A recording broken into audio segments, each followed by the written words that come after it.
La Française, concepteur de solutions d'investissement alliant performance et durabilité, vous présente et plus encore.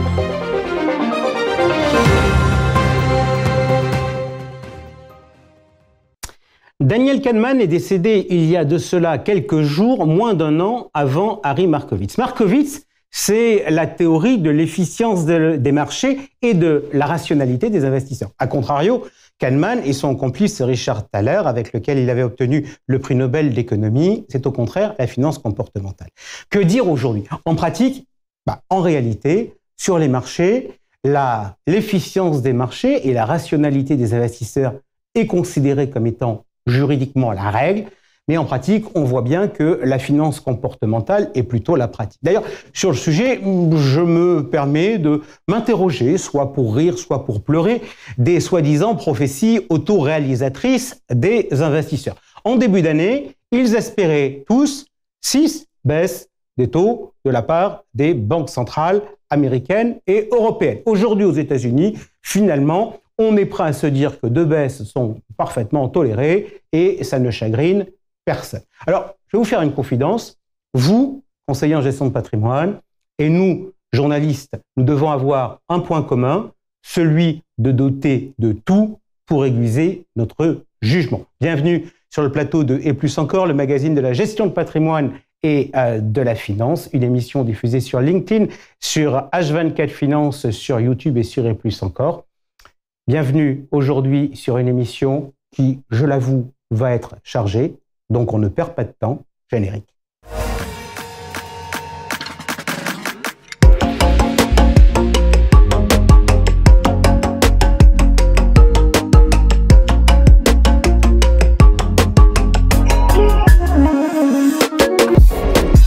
Bonjour à tous. Non, le ciel de notre émission ne sera pas gris, je vous rassure. Il y aura de la couleur, il y aura du débat et surtout, il y aura beaucoup d'informations. On commencera avec les points. Le point éco avec Florent Vabon, économiste chez Ecofi, suivi du point marché avec Nadine Trémolière, directeur de Primonial Portfolio Solutions. Après ces 2 points où on parlera donc marché et éco, nous aurons le journal décalé de Georges Delataille avant l'édition spéciale où il sera question SCPI avec nous Gaëla Elouarch, directrice générale de Théorème, David Sexic, directeur général de Remake, Jean-Christophe Antoine, le président de Atlante Voisin, et Pierre-Antoine Burgala, directeur général adjoint d'Iroco. Et puis, on retrouvera, comme tous les 2 mois, en fin de séquence, Solutions Patrimoine avec Olivier Dagenac de Vie+. Allez, on attaque tout de suite avec l'économie. Allez, on commence tout de suite par le point éco avec l'économiste d'Ecofi, Florent Vabon. Florent Vabon qui est avec nous tous les 2 mois. Et Florent, comme vous êtes là tous les 2 mois, je vais commencer par revenir sur notre échange de la fois passée. Vous nous aviez parlé du Japon, vous nous aviez parlé des négociations salariales du printemps, vous nous aviez dit que ça voulait, on disait en termes local, shunto. Est-ce que vous pouvez nous donner le résultat? 5,28% de hausse salariale négociée. Ok, donc c'est gigantesque. La conséquence de ça, c'est que la Banque centrale japonaise a relevé ses taux directeurs. Comment vous lisez cette décision? Alors, revenir sur les salaires, déjà, c'est gigantesque parce que c'est la plus forte hausse salariale depuis 1991. Donc c'est considérable. Ça fait rêver quelques Français. Exactement. Alors, effectivement, la dernière fois, nous avions dit la Banque centrale du Japon a encore des taux d'intérêt directeurs négatifs. En l'occurrence, c'était moins 0,10%. Désormais, elle autorise son taux court à fluctuer entre 0 et 0,1. Donc ce n'est pas encore une révolution, mais on sort de l'ère des taux négatifs. Mais elle n'a pas fait que cela. Elle a aussi décidé d'arrêter le contrôle de sa courbe des taux. Parce qu'au Japon, on contrôlait à la fois les taux court terme et les taux long terme. Et surtout, on le disait. Exactement. Alors cela étant dit, elle n'a pas arrêté d'acheter des obligations sur le marché, ce qui veut dire qu'elle peut toujours agir sur le niveau des taux à long terme, mais en l'occurrence, elle a arrêté. Elle a aussi arrêté d'acheter des ETF, parce que oui, la Banque du Japon a acheté des ETF, et l'équivalent des foncières cotées chez nous. Alors, est-ce que ça vous inquiète, cette évolution de la politique de la Banque centrale japonaise, puisqu'on rappelle la dernière fois, en termes d'allocation d'actifs, vous étiez favorable aux actions japonaises? Ça ne nous inquiète pas parce que, pour répondre à votre question de tout à l'heure, c'est plus une normalisation de la politique monétaire plutôt qu'un resserrement monétaire. Aujourd'hui, au Japon, il faut voir l'inflation un peu comme un feu de camp. C'est-à-dire qu'on est aux prémices, j'ai envie de dire, donc il faut veiller dessus, il faut faire très attention. Et donc nous, on pense que la Banque du Japon va être extrêmement prudente dans sa manière de relever ses taux. en observant évidemment l'inflation, les salaires, ce qui se passe dans le monde, et puis la situation économique au Japon, qui est relativement correcte, mais qui a tendance à ralentir ces derniers temps. Et donc, pour répondre à votre question sur les actions japonaises, on est toujours positif, pour la raison que j'ai évoquée, la normalisation de la politique monétaire et pas un resserrement, c'est-à-dire que la Banque centrale du Japon est toujours accommodante. Des questions de gouvernance aussi d'entreprise au Japon qui évoluent. Alors ça, c'est un argument qu'on avance même depuis, enfin quand je dis on, c'est collectivement depuis 2017, si je puis dire. Et puis le troisième point, c'est effectivement le fait que les valorisations sont plutôt correctes. D'accord. Et puis on se rappelle donc que le gouverneur du Japon essaie d'enclencher un cercle vertueux, salaire-inflation, qui fait que l'inflation ne serait pas vécue de manière aussi négative que ce que l'on peut vivre chez nous. Florent, je voudrais que maintenant qu'on fasse des petits matchs, très simples. On fait un match zone euro États-Unis. Première question, qui dégainera le premier la baisse des taux directeurs? Est-ce que c'est les États-Unis ou est-ce que c'est l'Europe? BCE, en juin. OK. À votre avis, qui baissera le plus ses taux directeurs dans l'année 2024? BCE encore. Combien? 125 points de base selon notre scénario central. États-Unis, combien? Entre 75 et 100 points de base. OK. Où l'investisseur taux doit-il plutôt investir? États-Unis ou zone euro? Zone euro. Où l'investisseur action doit-il plutôt investir? États-Unis, zone euro? Zone euro. On rentre maintenant dans le détail si vous le voulez bien. Situation américaine. Vous nous aviez la dernière fois parlé de quelqu'un, d'un membre de la Fed, qui est Christopher Wallen, en nous disant que sa théorie, c'était de se dire si l'inflation baisse, il faut que les taux baissent. Aujourd'hui, où en êtes-vous? A priori, vous êtes en train de nous dire que la Fed pourrait passer après la BCE. C'est vrai que la dernière fois, lorsque je suis venu, j'ai dit baisse des taux en mai pour la Fed. Donc je peux passer un peu pour une girouette, mais il faut recontextualiser les choses.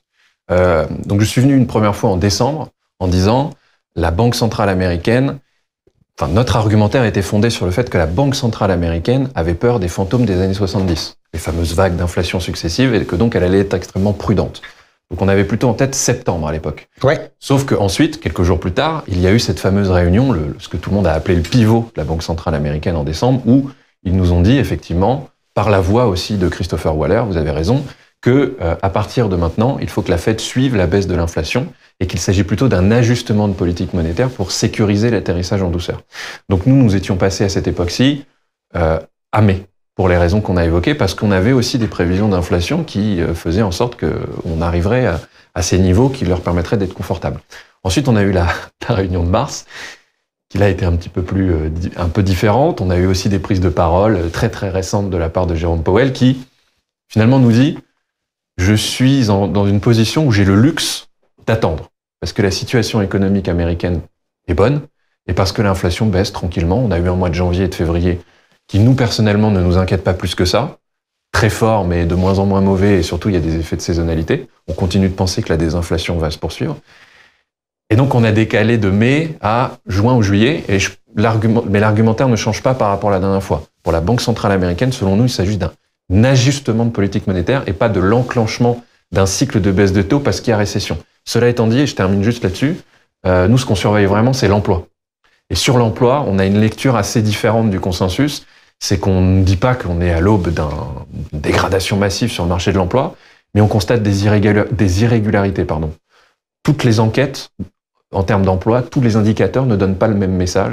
Et d'autre part, il y a aussi un problème de fiabilité dans les données, puisque pour mesurer la santé de l'emploi aux États-Unis, ce sont des enquêtes auprès des ménages, auprès des entreprises, et il y a de moins en moins de réponses. Donc ça, ce sont des irrégularités, l'inconsistance. Il fait qu'on travaille peut-être sur une donnée qui n'est pas tout à fait fiable. C'est ça le sujet. Ok, je voudrais justement, donc moi je comprends de tout ce que vous nous dites, que la bonne vieille époque de la forward guidance où les marchés ne se posaient pas la question de savoir ce qui allait se passer, on peut oublier. Justement, pour regarder un peu les anticipations, beaucoup d'investisseurs regardent quelque chose qu'on appelle les dots. Alors, première question, les dots, c'est quoi? Alors, pour ceux qui nous écoutent, pour ceux qui nous regardent, effectivement, les dots, donc les points en français, c'est un document, un outil de communication assez formidable où chaque membre de la Fed, qu'il vote ou qu'il ne vote pas, parce qu'il y a plusieurs membres au sein de la Fed, ceux qui votent, ceux qui ne votent pas, donne son indication, sa prévision de taux directeur à horizon 2 à 3 ans. Et donc, graphiquement, ce sont des petits points qui placent donc chaque membre de la Fed de façon anonyme sur un niveau de taux directeur attendu. Et ensuite, on prend la médiane de ces points pour dire les dots entrevoient, en l'occurrence pour 2024, 3 baisses de taux. Voilà. Est-ce que c'est crédible? Est-ce qu'il faut le prendre pour argent comptant? Non. Est-ce que c'est ou est-ce que, pour reprendre votre terme, c'est un outil de communication? Alors, je maintiens, c'est effectivement un formidable outil de communication, mais il ne faut pas le prendre pour argent comptant, parce que c'est à la fois des membres qui votent, des membres qui ne votent pas, et en plus, on ne sait pas, puisque c'est anonyme, et d'autre part, ça change régulièrement, puisque c'est actualisé tous les trimestres, donc ça change au gré de l'inflation, de la croissance, etc. Et pour rappel, en 2023, les dots de septembre nous indiquaient encore que les taux directeurs allaient aller jusqu'à 5,75%. Alors, ils sont allés à 5,50, la différence est minime, mais si on compare avec la situation d'aujourd'hui où on chipote, si je puis dire, entre 3 ou 4 baisses de taux, ben on y est. Donc effectivement, il ne faut pas prendre les dots pour argent comptant. Vous m'avez dit que finalement les taux, selon vos anticipations, devraient commencer à baisser en zone euro et que du coup, les effets aussi un peu du calendrier fait que la BCE en ferait plus que la Réserve fédérale américaine. Pourquoi la BCE va bouger? Parce qu'elle considère que l'inflation est sous contrôle ou parce que la situation économique commence à faire un peu flipper? Un peu des deux, mon capitaine. La dernière fois que je suis venu, et même les fois précédentes, je n'ai cessé de dire que nos prévisions d'inflation étaient plus basses que celles de la Banque Centrale Européenne. D'ailleurs, elle les a révisées à la baisse lors de sa dernière réunion. Et que donc, finalement, comme la désinflation allait s'accélérer en zone euro, la situation allait être plus confortable, ou en tout cas, c'est une nécessité pour la Banque Centrale Européenne d'agir. Donc, il y a ce point-là. Les salaires, d'autre part, qui est vraiment l'élément central dans la réflexion de la Banque Centrale Européenne, sont en train aussi de s'infléchir. C'est-à-dire qu'ils augmentent de moins en moins, si on agglomère tout un tas d'indicateurs. Ensuite, vous avez la situation économique. Voilà. Effectivement, ma grande thèse de l'an dernier, c'était la divergence transatlantique, une croissance très molle en zone euro, très forte aux États-Unis. Aujourd'hui, on peut dire la situation économique, enfin, la zone euro est asphyxiée d'un point de vue économique. Donc c'est une raison supplémentaire, même si c'est pas dans son mandat. La Banque Centrale Européenne ne vise pas le plein emploi, etc. Mais malgré tout, ce sont des éléments qui nous poussent à penser que la Banque Centrale Européenne va passer donc 1,25% de baisse de taux sur l'ensemble de l'année 2024. Ce qui veut dire une baisse à toutes les réunions à partir de juin. C'est une conviction très forte parce que ça veut dire une chose, ça veut dire que la Banque Centrale Européenne va s'affranchir du comportement de la Fed. Puisque comme on l'a dit, si on fait la distinction, la Fed c'est un ajustement de politique monétaire et la Banque Centrale Européenne c'est une nécessité en quelque sorte. Donc c'est un pari très fort de notre côté, c'est qu'il va y avoir effectivement des baisses de taux à chaque réunion pour la Banque Centrale Européenne. L'Europe qui affirmerait donc son indépendance. Dernière question, on a fait les petits matchs entre États-Unis et Europe sur les différentes classes d'actifs. Globalement, vous êtes plutôt action aujourd'hui ou vous êtes plutôt taux? Un peu comme la dernière fois, les deux. Enfin, en l'occurrence, on est plutôt neutre sur les actions, mais on a toujours une préférence pour les actions de la zone euro, pour des questions de décote. Et puis si l'on pense à cette idée de divergence transatlantique qui pourrait se transformer en convergence transatlantique en 2024, à savoir par le haut pour la zone euro et par le bas pour les États-Unis, c'est un élément supplémentaire pour favoriser les actions de la zone euro, en plus de la décote. Il y a les petites et moyennes capitalisations qui sont également décotées en termes de classe d'actifs, donc c'est quelque chose qu'on privilégie également. Et sur les taux, je l'ai dit tout à l'heure, plutôt zone euro que États-Unis, et plutôt crédit investment grade que crédit high yield, et également une préférence pour les obligations convertibles. Florent Wabon, merci beaucoup. On va tout de suite confronter vos idées avec celles de Nadine Trémolière. C'est le point marché. Le point marché avec Nadine Trémolière, directeur de Primonial Portfolio Solutions. Nadine, si vous le voulez bien, on va tout de suite commencer par parler d'allocation d'actifs, puisqu'on vient d'échanger sur le sujet avec Florent Wabon, et on va regarder l'allocation d'actifs qui est la nôtre depuis un portefeuille équilibré. Depuis 3 mois, elle est positive. Si on regarde les différentes poches, 45% sur le fonds en euros, 20% sur les fonds actions. Les fonds actions, c'est quelle typologie de fonds?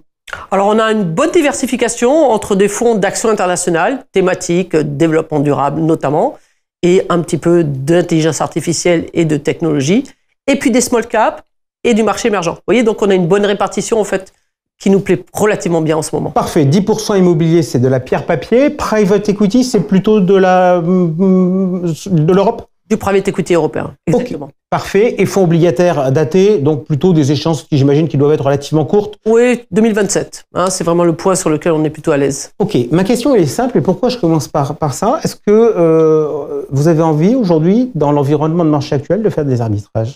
Alors, actuellement, non. Mais on ne s'interdit pas de le faire relativement rapidement parce que, comme on va le voir par la suite, les marchés ont quand même bien progressé.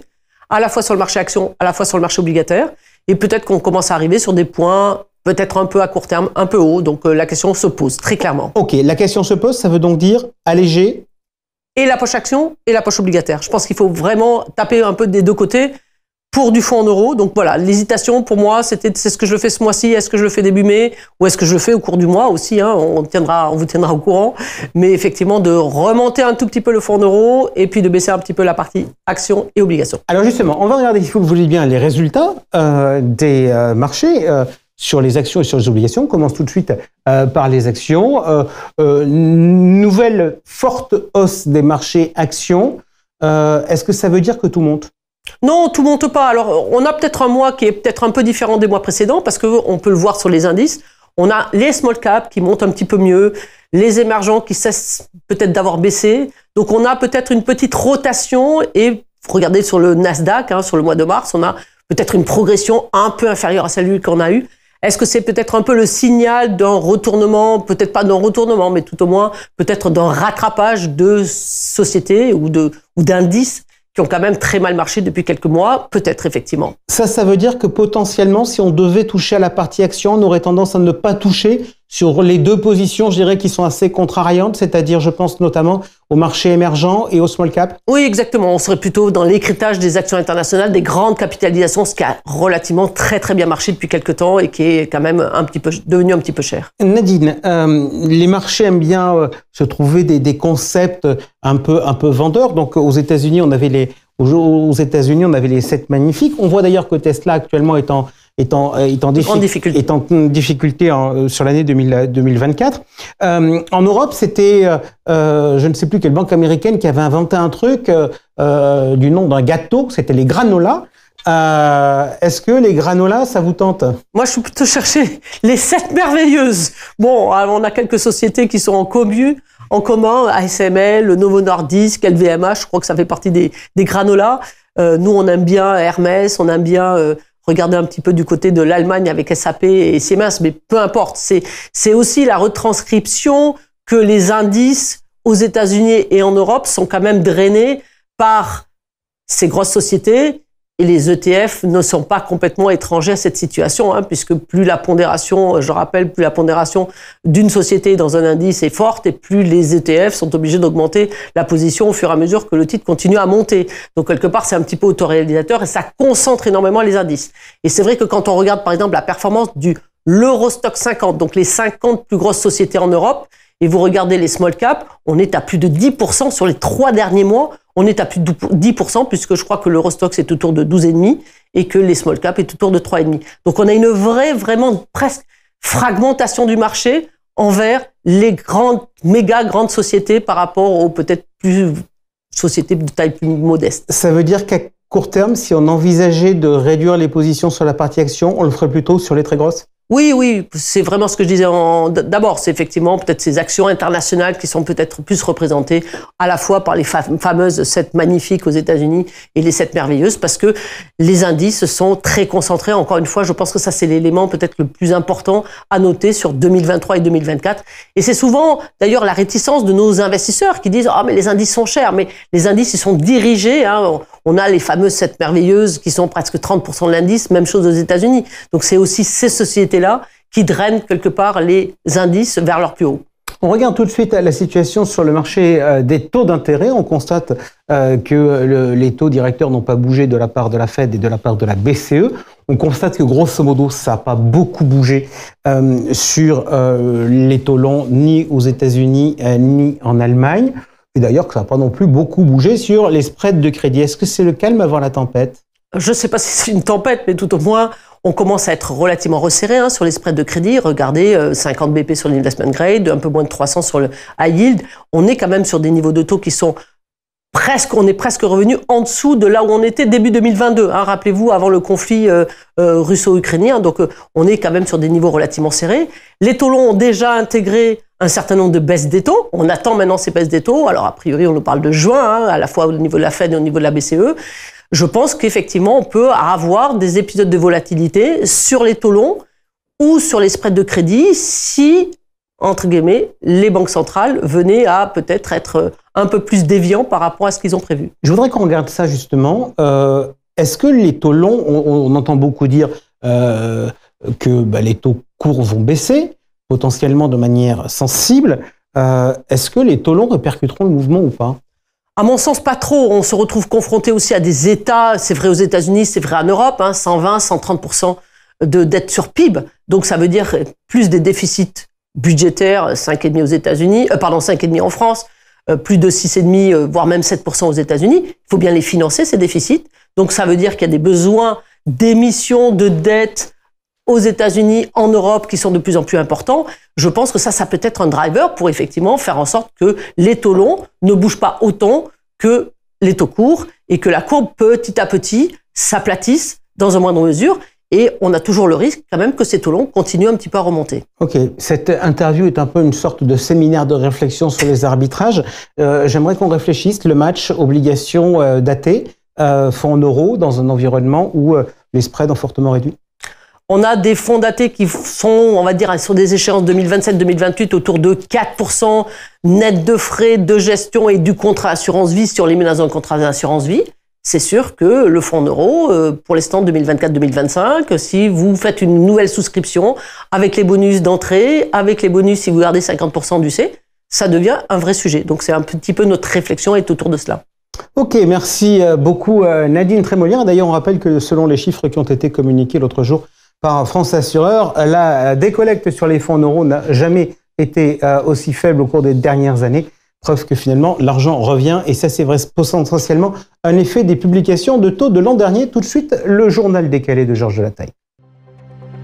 La Française, concepteur de solutions d'investissement alliant performance et durabilité, vous présente le journal décalé.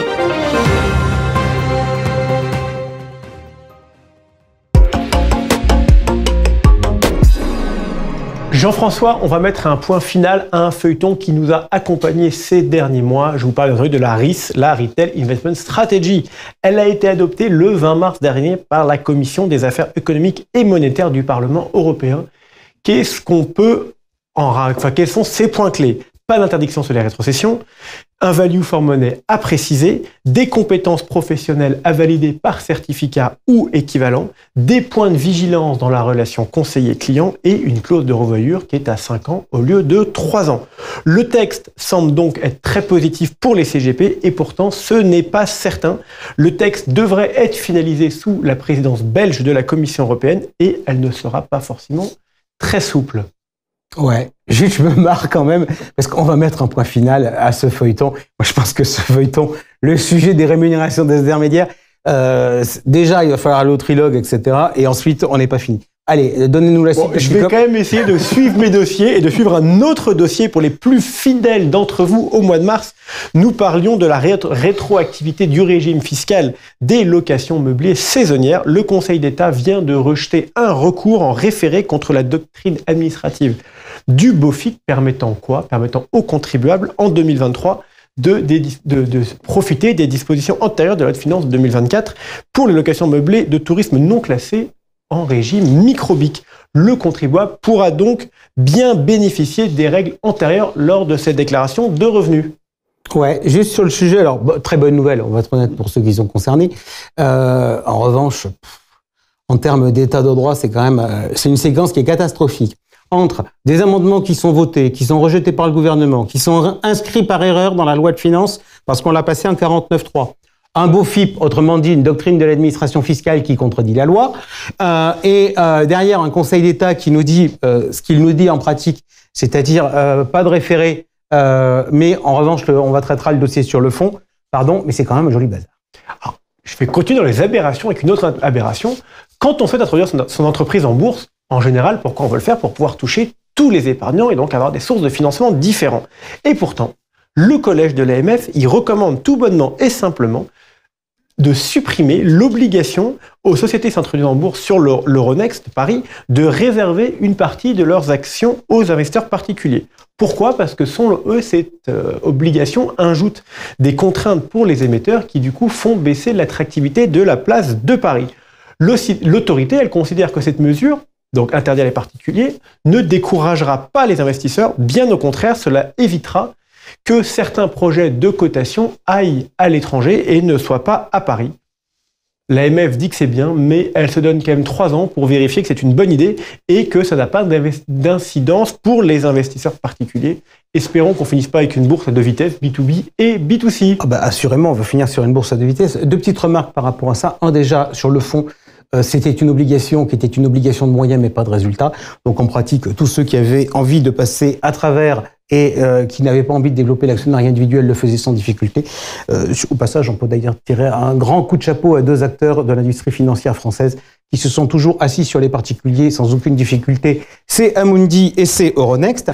Et le dernier point que vous évoquez, 3 ans pour évaluer les conséquences, c'est notamment lié à une demande de la commission épargnante de l'autorité des marchés financiers, parce que au-delà du sujet de la participation des investisseurs particuliers, se pose le sujet de ce que l'on appelle la sélection adverse.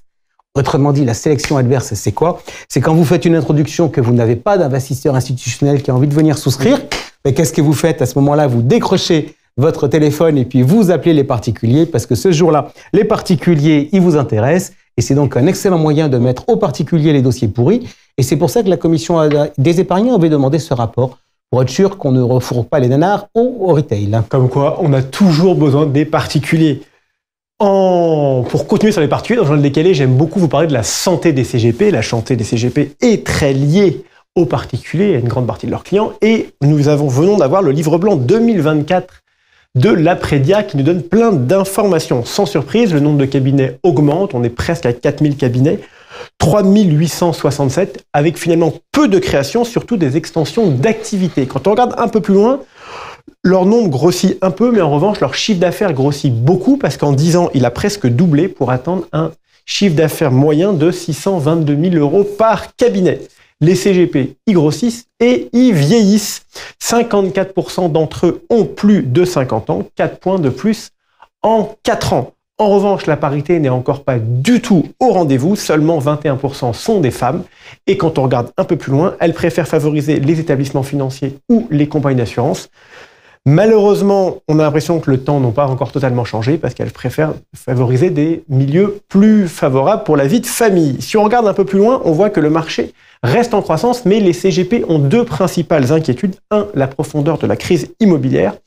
Celle-ci, en fait, elle touche qui? Elle touche surtout les CGP en création. Pourquoi? Parce que eux n'ont pas encore un stock suffisamment gros en assurance vie pour se rémunérer.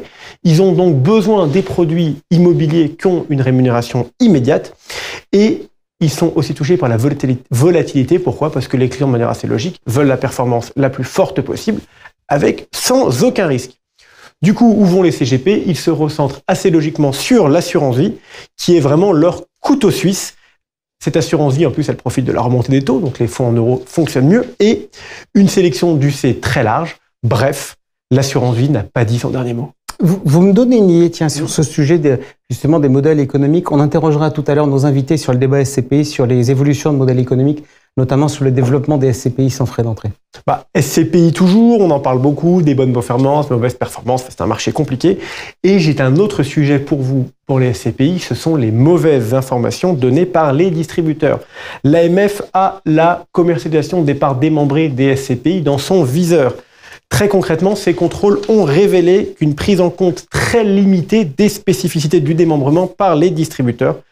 Un problème qui met en péril la protection des investisseurs qui, entre autres, dans le cas du démembrement des revenus, se retrouvent avec un gros manque d'informations.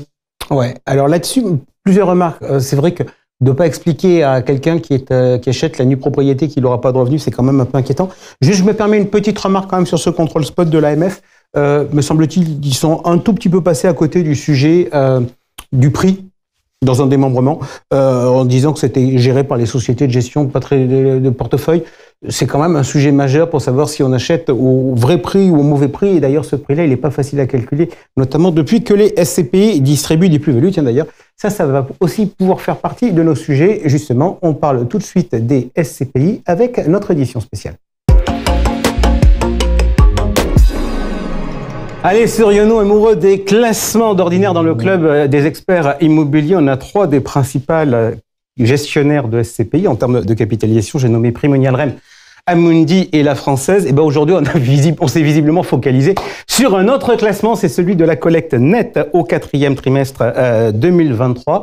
Dans les premières positions, on trouvait en deuxième position, c'était Iroko avec 66 millions d'euros. On accueille aujourd'hui son directeur général adjoint, Pierre-Antoine Burgala, juste derrière, avec 65 millions d'euros. C'est Atlante voisin. Son président est avec nous, Jean-Christophe Antoine. Troisième, avec juste derrière aussi 60 millions, c'était Remake AM et on accueille son directeur général, David Sexic. Bonjour. Et puis, elle était là lors de notre précédente édition spéciale. C'est Gaëla Welgars, directrice générale de Théorème. Théorème qui affiche également une collecte positive sur le dernier trimestre de l'année passée. Elle était de 10 millions d'euros. Allez, on est ensemble pendant ce débat. On va essayer de prendre le temps parce que l'actualité des SCPI a encore été très agitée avec une nouvelle salve de baisse de part chez les acteurs traditionnels. On va donc essayer, si vous le voulez bien, on va faire un premier état des lieux. Je voudrais qu'on commence par clore l'année 2023. Je rappelais vos chiffres de collecte nette pour le dernier trimestre. Je voudrais qu'on fasse un rapide tour de piste sur l'ensemble de vos SCPI, déjà pour faire le point sur l'évolution des prix de part, l'évolution des prix de reconstitution et les distributions servies. Gaëla, je vais commencer avec vous. Alors, évolution, la valeur de reconstitution s'est appréciée de plus de 80 sur l'année dernière et un taux de distribution de 6,21 au titre du T4 2023, enfin en tout cas de l'année 2023. D'accord, on est d'accord quand vous dites ça, c'est votre unique SCPI qui s'appelle SCPI Login. Login, parfait. On continue avec vous, Jean-Christophe Antoine. Alors, 3 SCPI, une SCPI à capital fixe qui a plus de 50 ans, IMO Placement, donc pas de baisse de valeur des parts, le marché secondaire s'établit à le prix de confrontation est inférieur à la valeur de reconstitution et d'environ 9%, donc il n'y a pas de sujet de valorisation du prix des parts, et il y a eu une baisse de moins 1% de la valeur de reconstitution sur les expertises 2023. Donc ça, c'est l'historique. Et un taux de distribution à plus de 5,60 sur IMO Placement. Épargne Pierre, 5,28 de distribution en 2023, pas de baisse de valeur des parts. Une légère correction de la valeur de constitution à moins 1,9 sur 2023, mais comme on était à un prix de souscription de moins 8 par rapport à la valeur de reconstitution, pas de nécessité de bouger le prix des parts.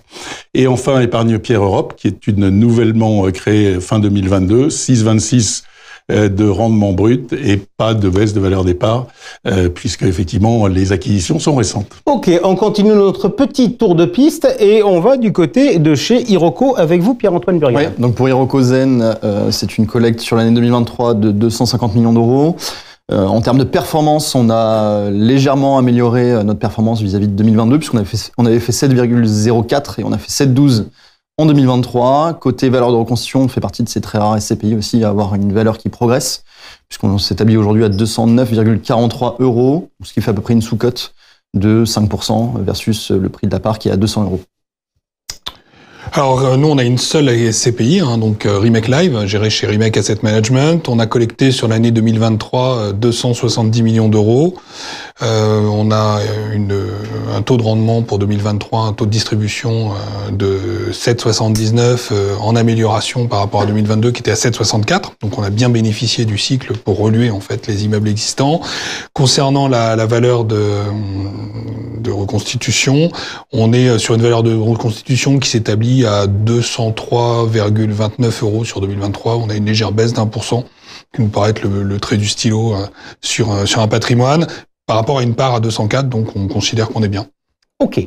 Alors, j'espère que vous avez noté tous ces chiffres. On va poursuivre quelques instants avec les chiffres et on va maintenant oublier l'année 2023 pour nous intéresser à 2024.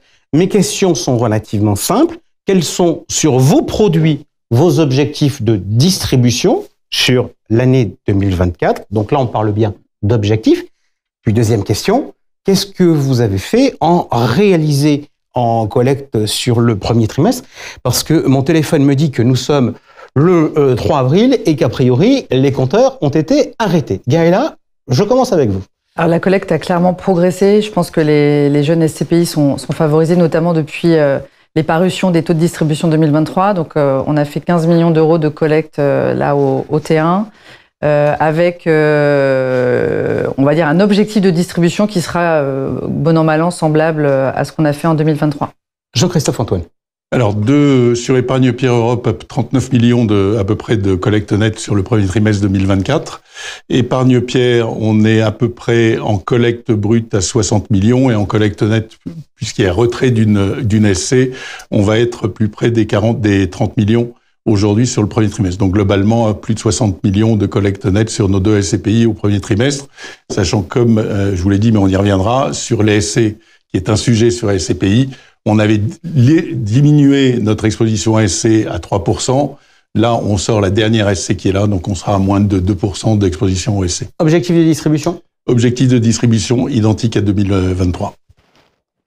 Pierre-Antoine Burgala. Oui, on maintient la bonne dynamique de collecte pour Hirokozen sur le début 2024, voire on l'améliore, puisqu'on est passé à 75 millions d'euros environ de collecte brute, qui est notre collecte nette, puisqu'on n'a pas de sortie. J'entends l'argument, on l'améliore. J'ai toujours le sujet des bases de comparaison. En fait, j'aimerais bien avoir un peu votre sentiment, non pas sur le T4, qui est le chiffre que j'ai donné tout à l'heure, parce que il y avait déjà au T4 beaucoup de bruit négatif autour du produit SCPI après les annonces de l'AMF au mois de juillet et les baisses de parts que l'on avait connues. Si on regarde non pas par rapport à T4, mais par rapport à T1 2023, où là, le produit boosté de chez boosté. Ouais. Alors de notre côté, sur un an, en comparant sur un an, il est en très forte augmentation. Effectivement, le T1 2023 était très dynamique sur l'ensemble des acteurs avant que le gâteau ne se rétrécisse largement. On avait collecté quelque chose comme 55-60 millions d'euros sur le T1 2023. Aujourd'hui, avec 75 millions, on est sur une bonne dynamique pour, à minima, espérer collecter autant que 2023 entier, donc 250 millions, voire 300 millions d'euros.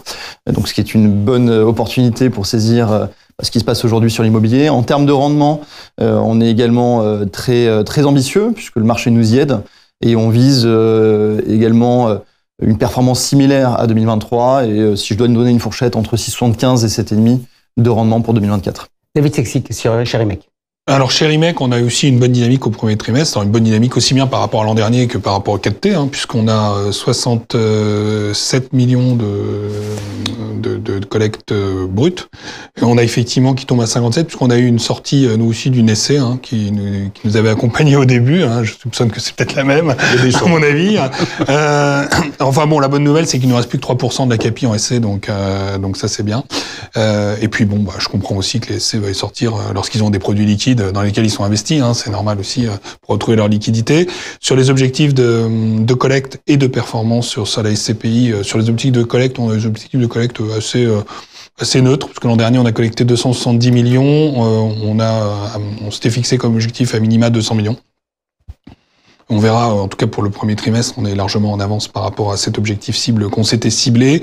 Et concernant le taux de distribution cible, entre 6,75 et 7,5, c'est encore trop tôt, en fait, pour savoir où va atterrir le stylo. Ok, en tout cas, ce que je constate, c'est qu'il n'y a pas, en tout cas, de rupture dans le marché forte où le produit SCPI aurait été décrié globalement. Il y a de la part des distributeurs des côtés discriminants entre les produits. Je voudrais maintenant on a fini sur les chiffres, je voudrais qu'on essaie de réfléchir justement sur tout ce qui s'est passé et sur tout ce qui va se passer, éventuellement les réflexions pour effectivement permettre aux distributeurs d'avoir des éléments discriminants pour choisir les produits pour leurs clients. Première question pour vous, Jean-Christophe Antoine.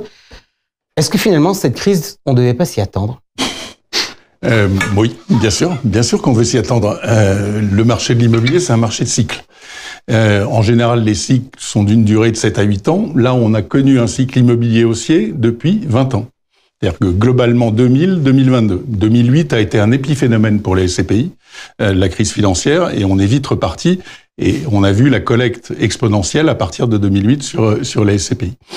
Donc oui, il fallait s'y attendre. Et si vous regardiez les résultats des SCPI, qu'est-ce que vous constatez ? C'est que peu à peu, vous achetiez à des taux de rendement de plus en plus faibles. Il y a eu des augmentations des prix de part régulières de la part des SCPI qui ont fait baisser le rendement des SCPI. En 2008, vous achetiez un rendement de 7% sur les SCPI classiques et historiques. Mais comme finalement sur l'ensemble des placements d'auto, où les rendements baissaient également sur les contrats d'assurance vie notamment. Vous voyez aussi un peu un dévoiement de la SCPI avec des effets financiers très importants, l'endettement, certaines portant l'effet de levier à 30%. Donc là, aujourd'hui, c'est un sujet à revoir, et aussi ne pas résister à la collecte qui arrive. Mais c'est très difficile de résister à un produit qui a fait la une des journaux et la une des médias pendant 10 ans, puisqu'il n'y avait pas de produit concurrent sur l'immobilier. Mais quand vous regardiez certains résultats des SCPI, le résultat courant était à moins de 4%. Donc il était évident que la distribution n'était pas au rendez-vous. Elle était un peu artificiellement cachée par le report à nouveau, par la distribution de plus-value. Donc, bien entendu, il fallait s'y attendre, et il y avait une addiction au taux d'intérêt. Allez, j'en vois un qui fait la moue. Non, je fais pas la moue, parce que d'abord, on fait jamais la moue, on discute. Donc, on a le droit d'avoir des avis différents. Alors, je partage un certain nombre de choses. Il y a juste un point sur lequel j'aimerais revenir, c'est... J'entends souvent dire oui, on le savait, ça allait arriver. Bon, déjà, si tout le monde le savait, on ferait tous un autre boulot, hein, on serait des oracles et on vivrait de ça. Donc bon, on savait que... Et puis celui qui dit que ça va arriver, forcément, statistiquement, si on dit on va tous mourir, au bout d'un moment, ça arrive. Donc effectivement, c'est juste une question de temps avant que ça arrive. Donc ce qu'on oublie peut-être assez facilement, c'est que certes, parce que j'entends souvent cet argument de dire oui, les taux ont baissé, les rendements ont baissé, et donc effectivement, vous voyez qu'on allait buter sur des problèmes de distribution ou sur des problèmes de compétitivité du produit, etc., etc.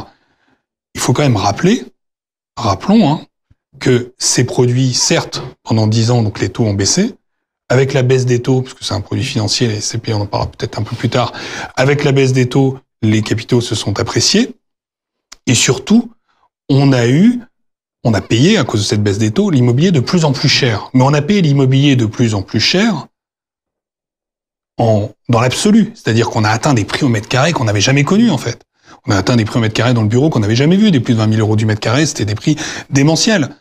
Mais pourquoi la SCPI a autant marché pendant cette période? Parce que c'est ça la vraie question. Après tout le monde dit que c'était très cher, mais pourtant tout le monde en voulait. Donc il y a bien une raison. La raison, c'était la performance relative. On avait une prime de risque exceptionnelle pendant cette période. C'est pour ça d'ailleurs que les institutionnels se sont rués sur l'immobilier. On avait une prime de risque de 300 points de base, alors qu'historiquement... Donc la prime de risque, on rappelle, c'est l'écart de la performance de la SCPI par un placement type obligataire. C'est la surperformance attendue par un investisseur pour s'exposer au risque spécifique immobilier. C'est ça, effectivement, la prime de risque. Donc, on était dans une espèce de situation très atypique. Ça n'avait jamais été aussi cher dans l'absolu, mais ça n'avait jamais été aussi peu cher en relatif.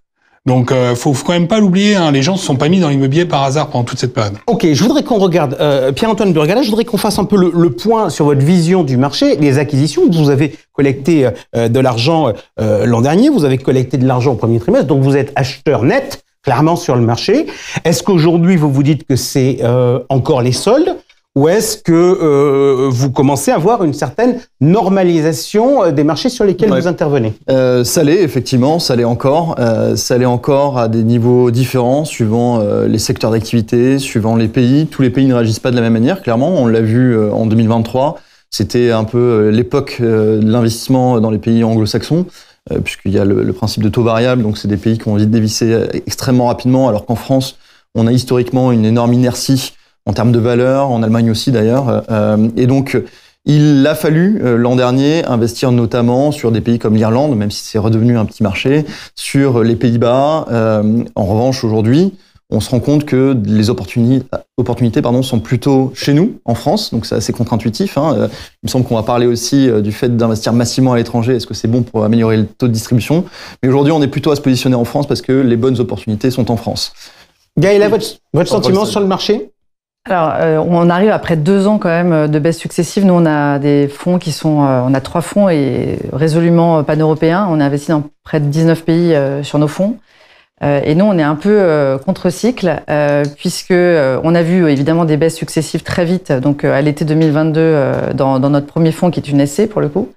Et sur notre SCPI, elle a été créée en octobre 2022. On a investi immédiatement sur des prix qui étaient corrigés. Mais par contre, sur une classe d'actifs, et c'est là où je diffère de mes confrères, qui est la classe d'actifs industriels et logistiques, et qui, elle, là, on est vraiment en atterrissage sur les valeurs, c'est-à-dire qu'elle a baissé un peu moins que le bureau, par exemple, en Europe, Mais là, on est à nouveau dans un cycle où il y a de la compétition sur les deals, et donc, et quel que soit le pays d'ailleurs d'investissement, et même la France. La France, pourquoi ça...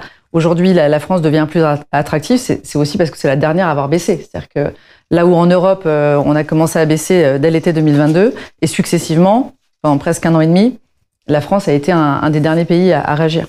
Question, je vais rebondir, je vais vous la donner à vous, puisque vous l'avez un peu suggéré tout à l'heure. Mais on va faire un très rapide tour de table. Est-ce qu'il faut vendre la SCPI comme étant un produit financier ou comme étant un produit immobilier ? Si c'était qu'un produit immobilier, on ne serait pas dans la situation dans laquelle on est aujourd'hui. Parce qu'effectivement, on n'est pas dans une crise immobilière. On n'a pas de problématique d'offre-demande. On a une problématique, en fait, de modification de la hiérarchie des produits financiers. Hausse des taux massives. On se retrouve avec des produits qui ont des performances différentes à un instant T. Et puis, des investisseurs qui voient une SCPI à 4,5 et puis un taux sans risque à 3%. Pourquoi je prends une SCPI à 4,5 et je vais pas dans le taux sans risque? J'achète complètement ce que dit David. C'est exactement ça pour moi, ce qui s'est passé en 2023. Parce que la hausse des taux, elle a commencé en 2022. On s'en est pas offusqué. 2023, quand on se positionne en tant qu'investisseur institutionnel et on regarde un peu le catalogue disponible des produits, on voit du compte à terme à 4,5, de l'obligataire à 5%, du produit structuré à 5%, capital garanti, et de la SCPI en moyenne à 4,20. Franchement, le choix, il est vite fait. Effectivement, c'est une question d'arbitrage et on arbitre. C'est exactement ce qui se passe et c'est pas une crise immobilière. Donc ça, j'achète complètement ce que dit David. Donc ça pèse sur la collecte, d'un côté. Et puis après, le deuxième effet accélérateur, c'est qu'effectivement, on a des problématiques de valeur, puisqu'on a une hausse des taux. La hausse des taux, c'est une relation inverse. C'est exactement comme une obligation. Les taux montent, les valeurs baissent. Impact des valeurs. Les portefeuilles les plus anciens ou les moins diversifiés, parce qu'il y a des anciens diversifiés, en tout cas plus diversifiés que d'autres, on résiste plus ou moins bien. Et donc là, on se retrouve avec des phénomènes de baisse de valeur. Bon, il y a des portefeuilles qui sont détenus soit par des instituts, soit par des clients retail. Et bon, après, on a des problématiques en fait d'allocation qui se posent, et puis on a des instituts qui peuvent vouloir sortir. Et d'ailleurs, ça rejoint tout le débat du jour, c'est-à-dire que on parle c'est un classement des SCPI qui collectent. Et pourquoi on collecte? Parce que justement, notre prime de risque est encore bonne dans ce contexte-là. Gaëla, financier, immobilier? Je suis pas complètement d'accord avec ça, parce qu'en fait, il y a pas un véhicule immobilier. Alors, il se trouve qu'aujourd'hui, on parle de SCPI. Pour moi, la SCPI n'est pas un produit financier, pour le coup, parce qu'elle n'a pas de liquidité à offrir non plus. Donc, en fait, c'est quand même compliqué. On a oublié que la SCPI n'était pas liquide. Et pour bénéficier de cette prime de risque dont parlait tout à l'heure David, qui était excellente, il fallait en contrepartie avoir un véhicule qui n'était pas liquide. Sinon, on ne serait pas allé sur la SCPI. Par contre, les SC sont des véhicules qui intrinsèquement doivent apporter de la liquidité, en tout cas davantage, même si c'est des actifs réels, parce qu'ils sont intégrés dans l'assurance vie et que l'assurance vie est une enveloppe liquide et qu'elle est une épargne. Et donc, le gérant immobilier doit s'adapter à ce contexte, c'est-à-dire d'être intégré dans l'assurance vie. Et là où il y a eu un sujet qu'ont vécu malheureusement donc Jean-Christophe et d'autres, c'est qu'on a mis de la SCPI dans un contrat d'assurance vie qui était liquide. Et pour moi, la SCPI, c'est un véhicule immobilier. Je vais juste... Je vais relancer, je vous donne la parole, mais je vais relancer le débat. Est-ce que finalement, pardon de réagir à ces propos, mais est-ce que finalement, la SCPI n'est pas un produit immobilier qui a pour caractéristique d'être investi sur un marché qui est valorisé selon des critères financiers? Et ce qui veut donc dire qu'elle pourrait porter la volatilité du financier avec l'inconvénient de l'absence de liquidité. Je vais juste répondre, et je vais rejoindre le camp de Gaëla. Pour moi, c'est un produit immobilier. Bien sûr, on est sur le marché de l'épargne, et l'épargnant va comparer les produits. Mais avant tout, qu'est-ce qui fait la valeur et qu'est-ce qui permet de distribuer? C'est le sous-jacent immobilier. Si vous n'avez pas d'équipes qui sont capables de gérer des immeubles, de gérer des locataires, de faire des travaux, de valoriser les immeubles, vous créerez pas de valeur, vous créerez pas un taux de distribution qui soit acceptable. Alors effectivement, les 20 ans qu'on a vécu n'ont pas montré la réalité du marché, parce que quoi que vous fassiez, il n'y avait pas de problème. Les taux d'occupation étaient bons, les immeubles se louaient, etc. Maintenant, on voit la marée qui effectivement recule. Et c'est le travail d'asset immobilier qui va faire la différence sur la performance des SCPI. Oui, et je pense qu'il ne faut pas faire croire aux investisseurs que c'est un produit financier, parce que quand on parle de produit financier, même si c'est pas forcément vrai, on insuffle ce côté liquide du produit financier. Non. En fait, en tout cas, le private equity est un produit financier, et pourtant c'est pas liquide. Il y a plein de produits financiers qui sont pas liquides. Le private equity est un très très bon exemple, puisque le private equity a été intégré dans l'assurance vie, en rendant évidemment ça aussi un peu liquide. Je voudrais, pour rebondir, pardon, aux jeunes. mais je vais prendre pour ceux qui ont si jeune, moi. qui ont du stock avec des épargnants qui détiennent. Est-ce qu'aujourd'hui, médiatiquement, il est clair, vous avez quelqu'un qui baisse sa valeur de part, vous avez 25 papiers qui sortent, etc. Est-ce que c'est je vais pas dire du bruit médiatique parce que c'est pas gentil pour les journalistes, mais est-ce que l'évolution des valeurs de part est un sujet majeur pour les épargnants, ou est-ce que vous constatez que finalement la réaction d'un épargnant détenteur de SCPI, ça va beaucoup plus être de regarder la distribution, même pas en pourcentage, mais en pépettes, en euros. Votre sentiment, la réalité sur les clients des SCPI, c'est leur volonté, c'est la permanence des revenus. Dès l'instant où vous avez la permanence des revenus et que le dividende ne baisse pas de manière significative, il demeure dans la SCPI. Après, on a aujourd'hui les mouvements qu'on voit sur le marché secondaire de la part des clients particuliers.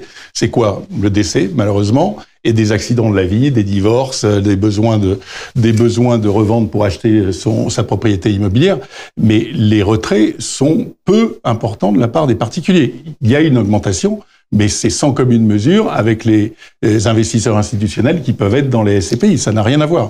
Donc la permanence du revenu, c'est la base de la SCPI. D'ailleurs, on l'a perdu. Je trouve qu'on l'a perdu de vue, d'ailleurs. Ouais.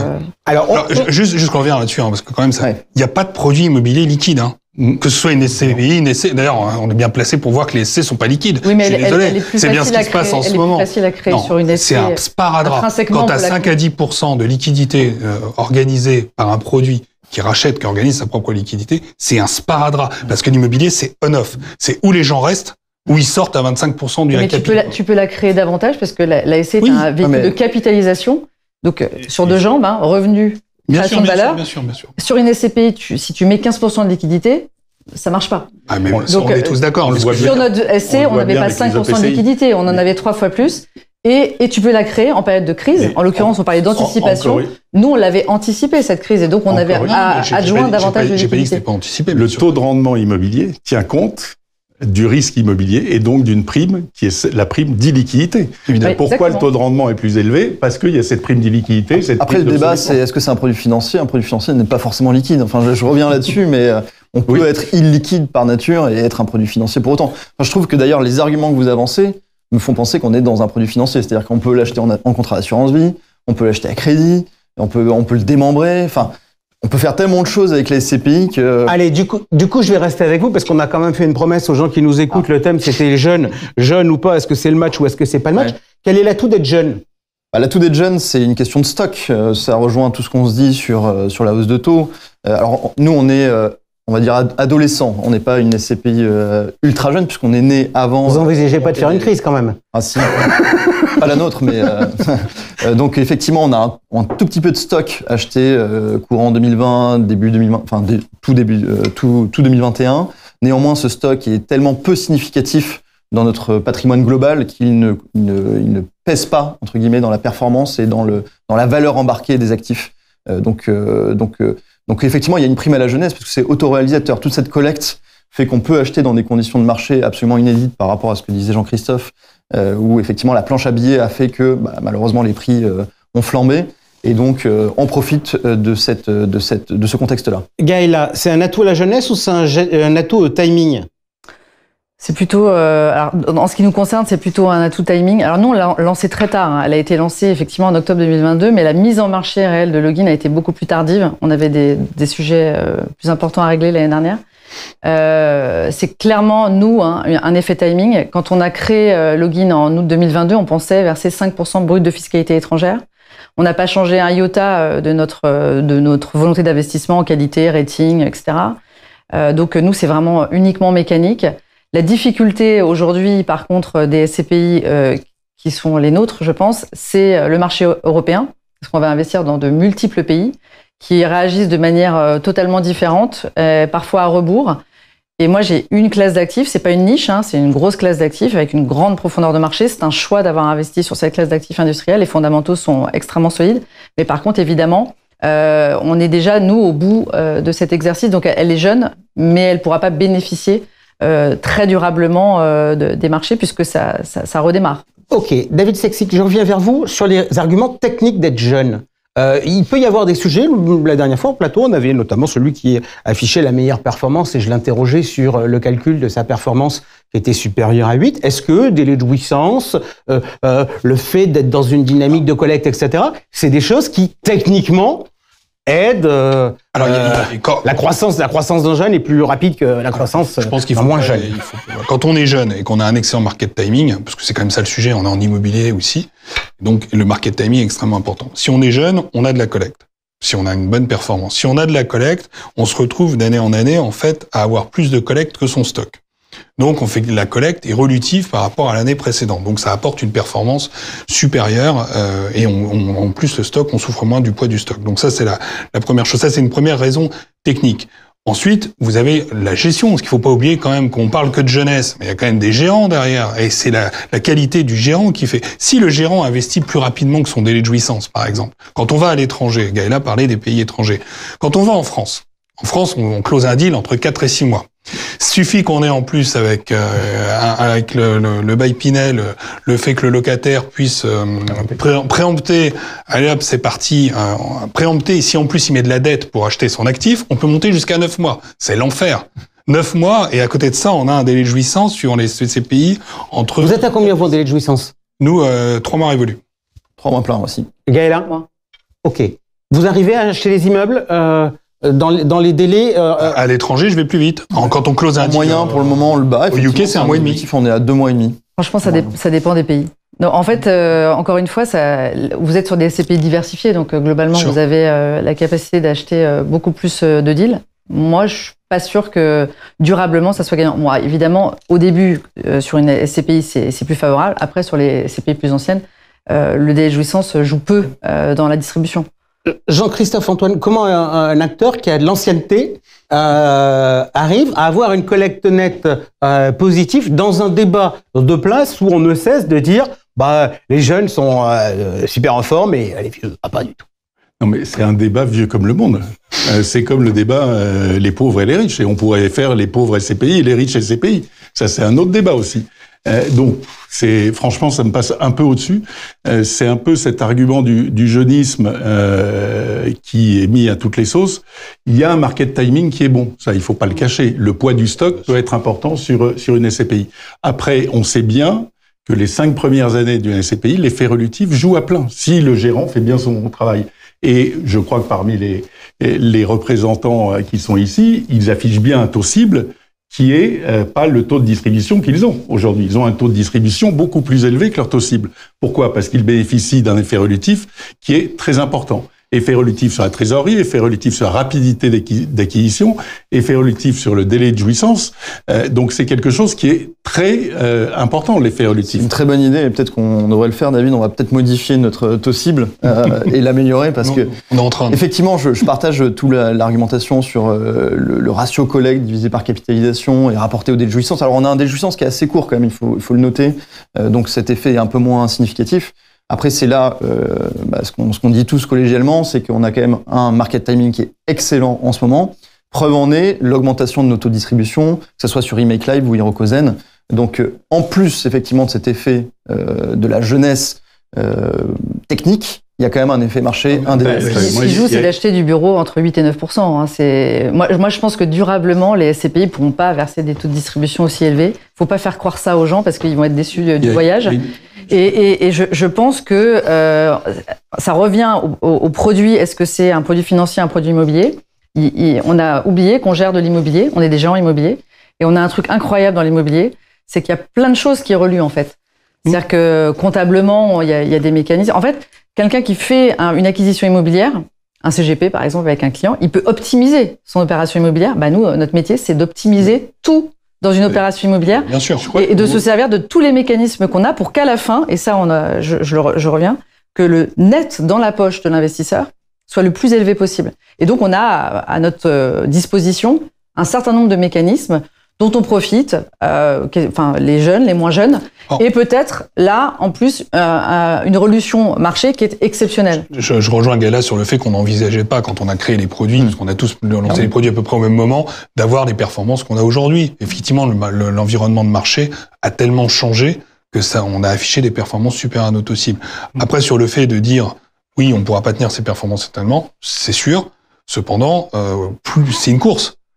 Aujourd'hui, on est en train de stocker des actifs sur des taux de rendement qu'on n'a pas connus depuis un certain temps. Et on n'a pas besoin de les tenir, puisqu'on a dit tout à l'heure que l'idée, c'était d'avoir 200, 300 points de base.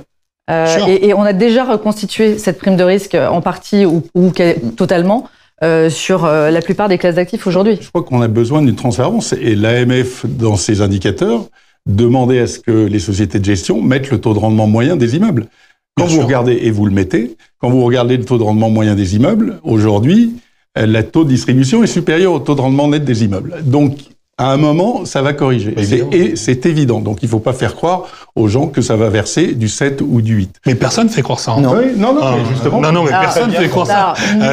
Non, personne ne fait croire ça. Facialement, comme les épargnants voient ces taux-là, ils peuvent s'imaginer. Voilà, ça c'est le CGP en fait. Est-ce que je puis me permettre, puisque Georges Delataille parlait tout à l'heure dans le journal décalé de contrôle spot qui a été fait par l'autorité des marchés financiers sur les démembrements, entre ce qui se dit chez les producteurs et ce qui se dit chez le client avec un distributeur, etc. Éventuellement, engageons-nous sur ce qui se dit ici. Ça, au moins celui-là, on pourra le tracer. Le reste, on verra. On est quand même toujours dans l'émotion. C'est-à-dire qu'aujourd'hui, on est dans la dictature du court terme. De quoi parle-t-on? Du taux de distribution. Mais ce qui est important, c'est le TRI. C'est le TRI sur 5 ans ou 10 ans. Donc, regardez les TRI. La durée recommandée est sur 10 ans. Quand, effectivement, on gère une SCPI, nous, on n'a pas voulu retranscrire la hausse du marché immobilier dans le prix de la part. La valeur de constitution augmentée, on voulait pas le retranscrire dans le prix de la part. Pourquoi? Parce qu'on considérait que la hausse du marché immobilier, on le constatait après 3 ans ou 5 ans, et pas 1 an après, même s'il y avait eu une hausse de 2 ou 3%. Ça, c'est effectivement un élément de sain pour une SCPI. Alors, là, je vais vous dire, on va être clair. A priori, je ne sais pas si les revenus vont augmenter l'année prochaine, mais le temps de notre émission va littéralement exploser si on continue comme ça. Donc, je vais vous demander, je voudrais qu'on essaie de regarder le profil de la SCPI d'avenir. Donc, réponse rapide des uns et des autres, et je ne veux pas faire des tours de table complets, je vais tenter de simplifier. Premièrement, dans le mouvement que je vois, il y a 2 éléments qui apparaissent, me semble-t-il. C'est thématique et ou diversifié opportuniste, je sais d'ailleurs même pas quel est le terme le plus adapté. Vous avez fait le choix de la thématique. Pourquoi? Alors pourquoi Alors déjà parce qu'on considère que une allocation, c'est aussi une allocation sectorielle, géographique et société de gestion. C'est-à-dire que le risque, entre guillemets, soit diversifié sur ces 3 axes de développement et qu'on ne sait pas tout faire et que donc notre spécificité, c'est de savoir faire avec cette matière industrielle et que les fondamentaux de cette classe d'actifs étaient particulièrement adaptés à la SCPI en raison de l'augmentation probable de la création de valeur sur l'actif et surtout l'augmentation des loyers puisque c'est une classe d'actifs qui a la particularité d'avoir, on va dire, un taux d'effort locataire très faible et sur laquelle donc on peut augmenter beaucoup plus facilement les loyers. Donc en fait, on trouvait que ça se prêtait évidemment très bien à la SCPI. Et puis, il y a des gens qui savent très bien faire des belles SCPI, bureaux, commerce, hôtellerie, etc. Il faut que je dise quoi? Il faut que je dise diversifié ou opportuniste? C'est pas la même chose, hein, diversifié et opportuniste. En fait, la diversification, elle se fait au terme de l'allocation, et l'opportunisme, c'est tactique. En fait, la diversification, elle est stratégique, c'est-à-dire qu'elle est long terme. C'est une mise en place d'une allocation long terme. Et puis, l'opportunisme, c'est de dire, je suis diversifié, donc je fais de l'étranger, par exemple, et différentes typologies d'immobilier, mais je suis opportuniste quand je vais faire du UK à un instant T par rapport à de la France. Voilà, en fait, c'est pas tout à fait la même chose.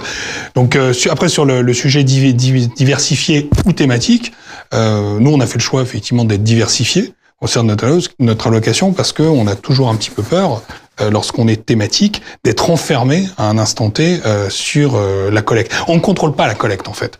La collecte, ceux qui disent qu'ils la contrôlent, il y en a quelques-uns qui affirment ça. C'est une affirmation. Mais j'y reviendrai, justement. On ne peut pas contrôler 5000 CGP en France. J'y reviendrai sur le sujet. Je passe maintenant à l'Europe. Vous en avez parlé tout à l'heure, Pierre-Antoine Burgala. On a parlé cuisine, on a parlé délai de jouissance, on a parlé des choses comme ça, mais au moins c'est bien parce que on rentre dans le cœur du dispositif et puis ça permet d'éduquer tout le monde et de comprendre un peu les éléments. Est-ce que sur les arguments de la rapidité des opérations sur le marché immobilier, sur justement par rapport aux différents délais de jouissance, Moi, je vois apparaître dans les indicateurs, Jean-Christophe Antoine parlait tout à l'heure d'afficher le taux de rendement des immeubles, mais je vois apparaître dans plein de bulletins trimestriels des indicateurs type la WALB, la WALT, etc., où on voit bien que les droits étrangers sont pas les mêmes que le droit français. Donc, si on veut avoir des baux les plus longs possibles, est-ce qu'en pratique, la SCPI a vocation à surtout ne plus investir en France ? Alors, c'est pas notre cas en tout cas, puisqu'on a 60% de nos flux qui viennent de l'étranger, certes, mais donc ça reste 40% en France. Ça reste un produit français où le marché qu'on maîtrise le mieux, c'est quand même la France a priori. La France aussi, c'est une grosse profondeur de marché en Europe, il faut pas l'oublier, au même titre que l'Allemagne. Donc, certes, on peut aller investir en Irlande, mais l'Irlande, je le disais tout à l'heure très rapidement, ça reste un tout petit marché. L'investissement à l'étranger, il répond à plusieurs critères. Effectivement, on peut aller plus vite sur l'exécution des deals. C'est aussi une demande forte de nos distributeurs et leurs clients parce qu'il y a des vertus fiscales qui sont, je m'aventurerai pas là-dedans, mais qui sont a priori indéniables, ne serait-ce que les prélèvements sociaux. Ensuite, on s'en rend compte plus que jamais avec la crise qu'on traverse actuellement, c'est qu'il y a les marchés sont complètement asynchrones. C'est pas que les secteurs d'activité, c'est également les pays. Encore une fois, tout à l'heure, je le disais, la France ne réagit pas de la même manière avec l'Irlande, les Pays-Bas, etc.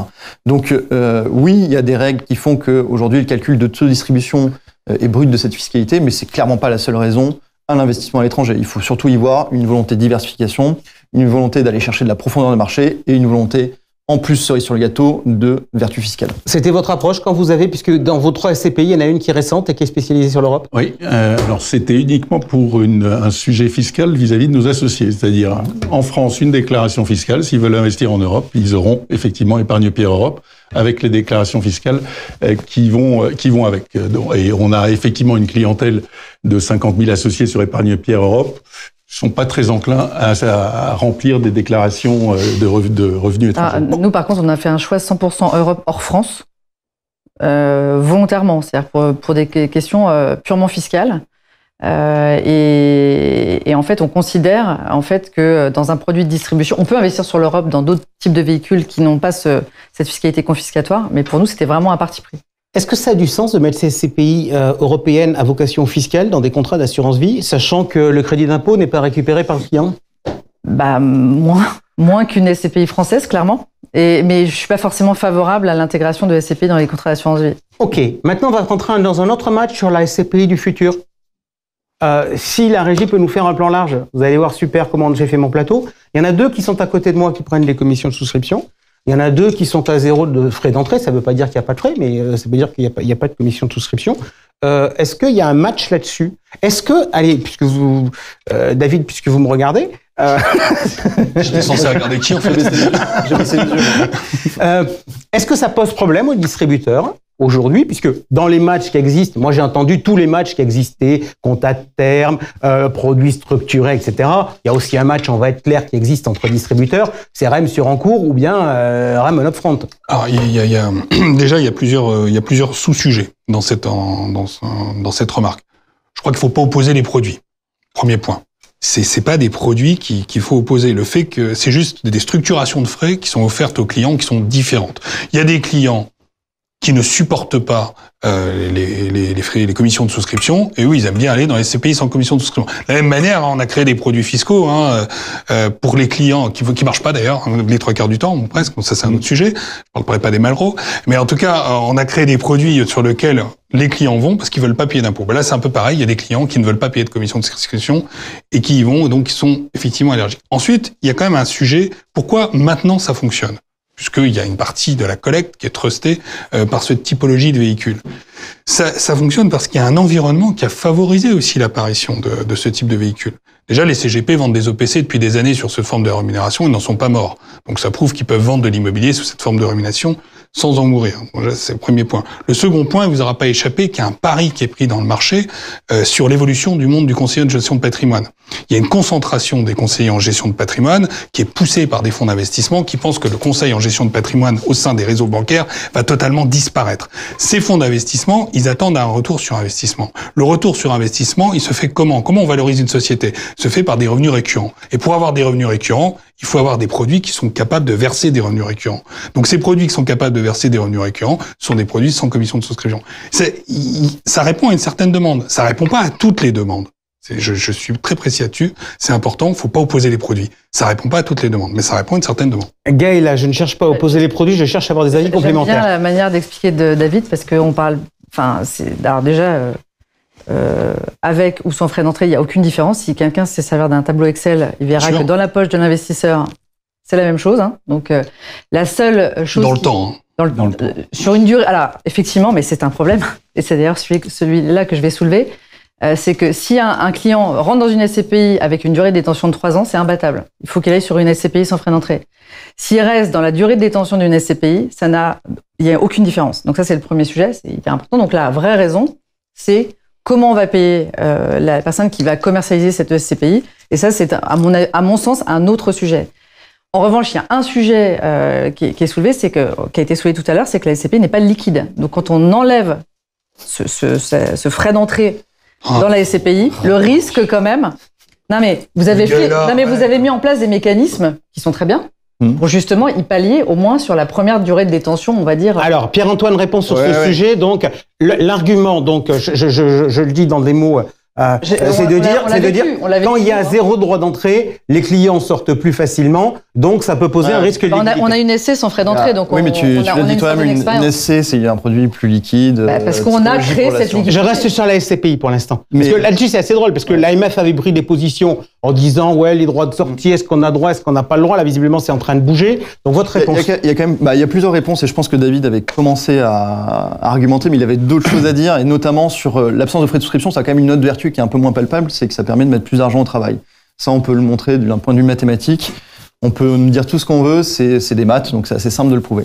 Maintenant, effectivement, sur la liquidité, je trouve que ce qu'on est en train de traverser, plutôt ce que traversent nos confrères les plus historiques, ça prouve que c'est pas les frais de souscription qui font que les gens restent. Là, aujourd'hui, il y a des gens qui demandent à sortir, alors qu'il y a des frais de souscription. Alors, pardon, mais c'est les institutionnels qui partent très massivement. On avait une réunion hier avec beaucoup de confrères autour de la table.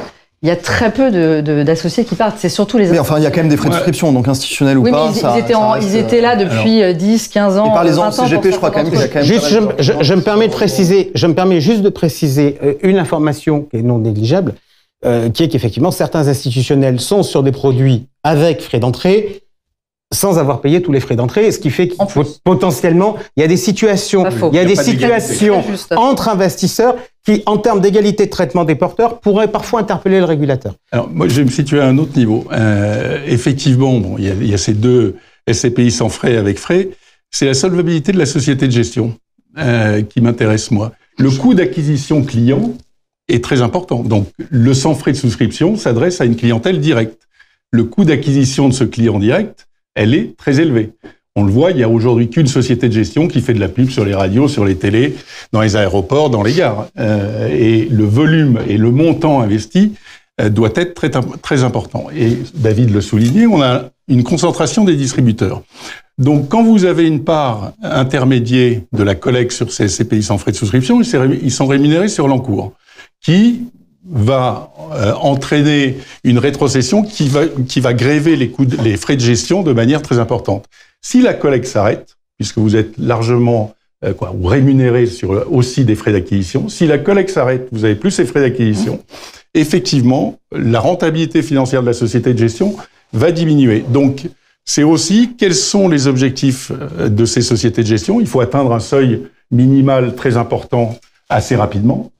Pour effectivement avoir une rentabilité financière qui soit suffisante. Et ça, c'est la durabilité de la société de gestion, parce que les coûts de société de gestion vont devenir plus importants avec toutes les contraintes que l'on a à l'intérieur de la société. Et d'ailleurs, nous, on a dans nos statuts une période où si on n'a pas de collecte, on augmente les frais de gestion de login pour prévoir cette période de non-collecte. C'est un peu la double peine quand même. Il y a tes télécoms dessous, c'est après tu augmentes tes frais de gestion. Tu manges à tous les râteliers. C'est un mécanisme qui ne sera mis en place que lorsqu'il n'y aura pas de collecte. Alors, on va reparler des sociétés de gestion dans un instant. 44 minutes qu'on est ensemble. Donc, on va... Notre rentabilité. Juste, on va dépoter. Je reste avec vous.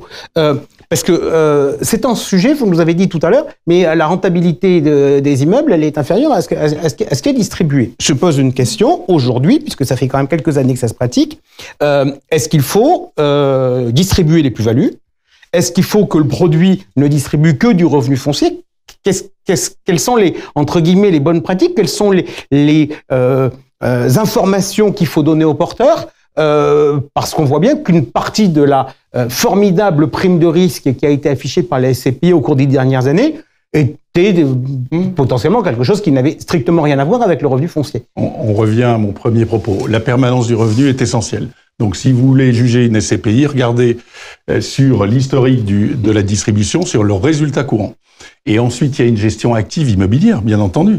Et ça, vous êtes obligé de la faire. Quand un immeuble est arrivé à maturité, vous allez pouvoir générer une plus-value et réinvestir en captant le même loyer ou un loyer supérieur à l'immeuble que vous vendez, c'est un acte de gestion, de bonne gestion. Et ça, il faut le faire. Mais il ne faut pas que la gestion de la plus-value génère un appauvrissement de la SCPI. Si vous vendez un immeuble, que vous distribuez la plus-value et que vous réemployez la cession de l'immeuble dans un autre immeuble qui va générer un loyer inférieur, vous appauvrissez la SCPI. En fait, le mieux en termes de gestion, je crois, et je suis totalement d'accord, c'est de distribuer la quote-part de plus-value qui n'était pas dans le fruit de la part. C'est ça qu'il faut distribuer. C'est-à-dire que effectivement, on a des valeurs d'expertise qui augmentent. Ces valeurs d'expertise donc prennent en compte une plus-value. On le retrouve dans l'actif net réévalué, donc dans la valeur de réalisation de la part, et donc dans le prix de souscription si on a bien géré tout ça. On est d'accord, David, que c'est pas du tout la donnée comptable qui est dans le compte de la SCPI. La plus-value qui est distribuable, c'est pas l'excès de plus-value par rapport à la valeur d'expertise, c'est la plus-value comptable. Donc oui, c'est la plus-value réalisée, effectivement. Mais le mieux, c'est quand même d'investir cette plus-value. On est là pour un produit de distribution, pas un produit de capitalisation. Après, pourquoi priver les clients si on a une bonne surprise sur un actif? Il n'y a pas de raison non plus. C'est aussi à eux. Faut pas oublier qu'on est dans des véhicules qui collectent. Et donc, cette plus-value, quand elle n'est pas distribuée, elle est par part diminuée. Question, Pierre-Antoine Burgalet, tout à l'heure vous avez dit mais on contrôle pas la collecte, elle vient comme ça, il y a les gens qui sont... ma question toute simple, par rapport à cette crise où on a eu des kilotonnes de collecte qu'il fallait investir, qu'on a peut-être investi un peu cher, etc. en termes de situation de place, est-ce qu'il faut revenir à un schéma où on capte la collecte et où soit on passe à capital fixe, soit on ferme des produits? Alors, je pense que la question peut se poser pour certains, mais pour nous, clairement pas. Là, ça rejoint un peu tout ce qu'on s'est dit aujourd'hui. On est encore une fois dans un marché autoréalisateur. Il faut y aller, quoi. C'est aujourd'hui les soldes pour tous, pour tous les quatre là pour le coup. Non, mais pas forcément à court terme. Je suis pas en train de dire qu'il faut faire un produit demain. Mais est-ce que sur le fond, dans la stratégie, puisque dans le mouvement qu'on a depuis 2010, c'est la SCPI à capital variable, c'est de dire on collecte sans fin. La position de place, elle est là. Il y a quelques enseignements effectivement à tirer. Après, je pense que c'est bis repetita. C'est un peu ce que dit Jean-Christophe, qui est peut-être le plus expérimenté autour de la table, sûrement. Et donc. Oui, effectivement, il y a des enseignements à tirer. Ça peut être notamment sur les institutionnels, puisque c'est un sujet qui revient régulièrement.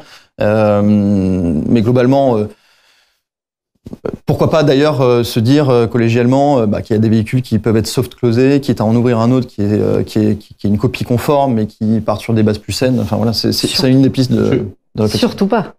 Surtout pas. En fait, alors, capital variable déjà. Et surtout pas parce qu'en fait, pendant... on va dire, j'ai pas la date exacte, mais pendant près de 20 ans, ce qui apportait de la liquidité et ce qui en apportera demain à la SCPI, c'est la collecte. S'il n'y a pas de collecte, il n'y a pas de liquidité.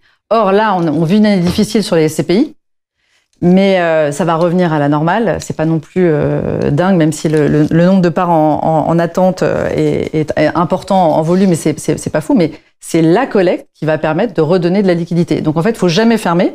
En revanche, peut-être faire ce qu'ont fait certains acteurs du marché, que je ne vais pas citer, c'est-à-dire limiter, par exemple, la souscription à 100 000 euros, limiter le nombre de conventions actives dans la SCPI. Mais il ne faut jamais arrêter la collecte, parce que quand on arrête la collecte, on n'a plus la liquidité.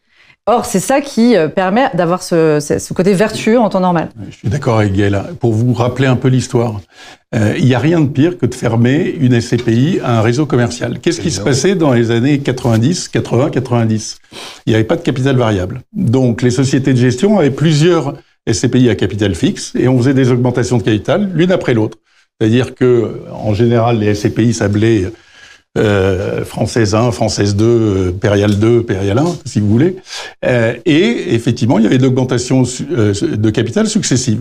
Mais le problème de la capital fixe, c'est que le prix de confrontation se fait toujours à des valeurs inférieures à la valeur de reconstitution et ne reflètent pas la réalité du marché. Et souvent, quand les SCPI à capital fixe sont passées à capital variable, le prix de part a augmenté immédiatement puisque elles étaient en dessous des moins 10 de la valeur. Je vous entends. Je vais quand même vous poser une question. Est-ce que le mérite du capital fixe et de la confrontation n'est pas de définir clairement le prix de la liquidité? Oui, vous avez raison. Oui, bien sûr. C'est-à-dire, c'est la loi de l'offre et de la demande. Est-ce que ce schéma-là n'a pas le mérite de dire c'est un produit immobilier et si vous voulez en faire un produit liquide, le prix de la liquidité il est fixé par le marché. Alors dans ces cas-là, faisons comme la Suisse avec un préavis de sortie, mais c'est ce qu'on est en train de vivre, Gaëla. Aujourd'hui, il est en train de se produire un marché gris sur les SCPI avec une décote. Mais bien évidemment, et qui des plateformes qui sont en train de se créer autour de ça. Il y a des problématiques réglementaires derrière. C'est qu'on est variable ou on est fixe et bientôt, on sera potentiellement variable avec. L'AMF pourrait donner son accord sur un côté où on est variable avec un marché secondaire. Ça serait bien. En fait, j'aime pouvoir me dire que quels que soient les véhicules immobiliers, et comme on est des bons gérants, on est capable de créer cette liquidité tout au long de la vie de nos produits, sauf, et ça arrive tous les 25 ans, et c'était l'année dernière, une période extrêmement difficile. J'aime me dire que les mécanismes existent et qu'on est suffisamment bon pour pouvoir le faire. Et donc, c'est la collecte. Sur la SCPI, il n'y a pas d'autre moyen que la collecte. Ok, alors juste, on fait un débat qui est absolument passionnant parce qu'on a touché plein de choses et je pense que dans une émission sur les SCPI, on est rarement autant allé dans les choses avec d'ailleurs des opinions qui sont différentes. Je voudrais qu'on revienne très pratico-pratique pour conclure, parce que dans quelques instants, on va retrouver Olivier Dagenac et Solutions Patrimoine. Donc, ma question, elle va être relativement simple. Au vu de tous les échanges, on a parlé des jouissances, on a parlé d'Europe, on a parlé de SCPI, capital variable, on a parlé de tout un tas d'éléments techniques. Si vous aviez à me donner un certain nombre de clés pour dire les bonnes façons de se comporter en tant que distributeur sur les SCPI, les bons critères à regarder, ça serait quoi ? David, je commence avec vous. Est-ce que vous êtes fan du RAN ? Non, je suis pas fan du RAN, parce que évidemment le RAN c'est un mythe. Hein. Le report à nouveau, il n'est que comptable. Vous pensez bien que le gérant, il y a longtemps qu'il l'a investi, et donc c'est pas une disponibilité. C'est juste donc voilà. Donc non, moi les critères qui seraient intéressants si j'étais côté distributeur, côté investisseur, c'est la diversification, qui pour moi est primordiale, aussi bien au niveau typologique, géographique que du nombre de lignes. Alors faut pas non plus tomber dans la micro-ligne. Hein. Là, quand vous parlez de diversification, vous parlez de l'actif. Alors sur l'actif, oui, absolument. Donc là, la diversification, elle est très importante. Et une autre chose qui pour moi est importante, c'est de regarder la dynamique de collecte. En fait, la dynamique de collecte rapportée à la CAPI, à la capitalisation, qui permet deux choses, qui permet, comme Gaëla l'a souligné, d'apporter de la liquidité aux produits, parce qu'on est dans des produits qui ne sont pas liquides s'il n'y a pas de collecte. Premier point. Et deuxième point, qui donne du carburant, en fait, au gérant pour pouvoir bouger son allocation suivant les phases de marché. Si je suis dans une thématique et que voilà, ça se passe mal dans ma thématique et que je collecte de l'argent, je suis quand même obligé d'investir dans un marché qui se passe mal. Dans une diversifiée, je peux bouger mon allocation. Je prends bonne note. Vous avez cité Gaëla, je lui donne la parole pour avoir ses critères de choix d'une SCPI. Alors la collecte, c'est le prérequis, mais je pense qu'on va tous revenir dans des moments de collecte, donc ça n'est pas en tout cas au sens de l'investissement. Moi, c'est les convictions d'abord du partenaire et de la classe d'actifs et d'aller chercher la diversification, pas seulement auprès de nous, mais également d'autres acteurs du marché sur des classes d'actifs ou des géographies. C'est évidemment la géographie pour le coup au niveau de l'investissement, parce qu'aujourd'hui au niveau investissement net dans la poche de l'associé, c'est fondamental. C'est-à-dire que notre taux de distribution brut ramené au net dans la poche du client, il est imbattable dans le cas d'une SCPI 100% étrangère. Et nous, on est très, on va dire, évidemment locataire. On avait rappelé ça pendant le Covid. Le locataire, il est très important. Donc, c'est bien évidemment la durée résiduelle des baux, là où l'Europe est évidemment imbattable, et la qualité des locataires, donc le rating des locataires, évidemment, qui est fondamental. On est sur un produit de distribution. Le fait d'avoir des baux très longs avec des locataires extrêmement solides, évidemment, prend tout son sens. Pierre-Antoine Burgala, vous êtes zen. Quelles sont vos recommandations ? De rester zen. Effectivement, le prérequis, moi, je trouve que c'est plutôt notre capacité à bien gérer, à trouver les bons locataires, etc. Ça, je pense que on est tous d'accord. On est tous d'accord là-dessus. Je partage effectivement le souhait d'ultra-diversification. Est-ce qu'il faut être vigilant sur la dette ? Parce que pour l'instant, personne ne m'en a parlé de la dette, ça a quand même été une question. La dette, elle a changé, hein, comme dans le contexte actuel. Après, dès lors qu'elle est rélutive, l'utiliser, c'est pas idiot. Et encore une fois, quand vous avez encore une bonne dynamique de collecte, ça reste rationnel. Juste, je vous entends, Pierre-Antoine, est-ce que le sujet de la dette, on ne le limite pas trop au côté rélutif de la performance ? Parce que la dette, elle a un défaut, c'est que quand le marché se retourne, elle fait un double effet qui se coule, et ça, celui-là, on en parle peu. Ouais, mais le gérant n'est pas obligé d'utiliser la dette que pour se relever. Hein. Surtout dans des véhicules en fait en croissance, le gérant peut utiliser un petit peu de dette pour faire le joint sur le délai de puissance. D'accord. Exactement. Ça peut être une dette corpo et qui permet juste de bridger la collecte. Et donc sinon, effectivement, nous on a ce petit côté aussi granulaire qui apporte un petit soupçon de liquidité, puisque alors granulaire, ça veut dire quoi? C'est qu'on achète des actifs de petite taille. Hein. On a déjà 100 actifs en portefeuille pour une taille moyenne d'à peu près 6 millions d'euros. Donc ça, c'est un de nos indicateurs effectivement de performance. Ensuite, regardez la valeur de reconstitution. On en a parlé tout à l'heure. C'est un indicateur utile aussi à la bonne santé d'une SCPI. Et après, je pense effectivement la dynamique de collecte, particulièrement en 2024, c'est le gros sujet. Jean-Christophe Antoine, votre sentiment, pardonnez-moi, je vais vous donner éventuellement un élément. Moi, je suis très surpris de tout ce que j'entends. C'est que on ne parle que de l'actif. Or, il me semble que dans ce qui est en train de se passer, il y a quand même des sujets majeurs autour du passif, c'est-à-dire des porteurs. Et est-ce que pour vous, c'est un élément important ou pas? Est-ce que ça ferait partie de vos éléments? Écoutez, j'ai été le premier à m'exprimer, ou parmi les premiers à m'exprimer, sur la transparence, sur le ratio d'exposition aux institutionnels dans la SCPI. Il est évident qu'on doit avoir cette transparence. Nous, encore une fois, on avait 4,50 d'exposition aux institutionnels. Aujourd'hui, on est à moins de 2%. Donc, il y en a 2,70 qui sont partis, dont un des plus gros qui, effectivement, a besoin de liquidité. Et nous, on paye le fait qu'on est liquide et qu'il sort à la bonne valeur. Exactement. Et aujourd'hui, il est bloqué sur d'autres SCPI qui va devoir décoter. Donc, bien entendu, et on revient à la genèse du produit, c'est avant tout une copropriété pour particuliers, la SCPI. Et quand on est dans un marché retail, on a moins de volatilité au niveau des sorties. On en revient au même problème parce qu'on refait l'histoire. Années 90, les ACAVI. Les ACAVI, c'est la même chose que les SC aujourd'hui. C'est exactement. Et tous les assureurs ont replongé malgré le traumatisme des ACAVI, sauf un ou deux qui, parce que peut-être ont des équipes plus anciennes, n'ont pas replongé sur les sociétés civiles en mettant des SCPI au sein de leur contrat. Donc oui, il y a une question au passif, mais pour moi, c'est avant tout un produit retail. Et pour rebondir sur la SCPI, le RAN, on l'investit pas, David. Alors toi, tu l'investis peut-être, mais moi, je l'investis pas, je le garde. Surtout quand on est dans un contexte, je le place à 4%, voilà, on peut le placer. Okay. C'est plus c'était peut-être pas la même dynamique il y a quelques années quand on était sur des taux proches de zéro. Tu as raison. Surtout dans une époque où on a, vis-à-vis de l'économie, des inquiétudes quand même. Les défaillances d'entreprises aujourd'hui, en 2024, sont une thématique. Donc il faut avoir des réserves, à mon avis, pour commencer 2024. Et ce qui est important sur la SCPI, c'est la granularité. On en revient à la permanence du revenu. Et ça, je partage ton avis, Pierre-Antoine. La granularité, ça évite la volatilité. Quand vous avez, nous, on a une SCPI qui a 50 ans, Immoplacement, ses résultats ont progressé pendant ces 10 dernières années, et malgré la crise du Covid. Pourquoi? Parce que sur 350 millions, on a 200 actifs, 400 locataires. Si un locataire part, c'est $1, et on reloue tout de suite. Le problème, c'est aussi les SCPI sont allés vers un modèle de foncière avec des immeubles massifs de 10 000, 15 000, 20 000, 30 000 mètres carrés.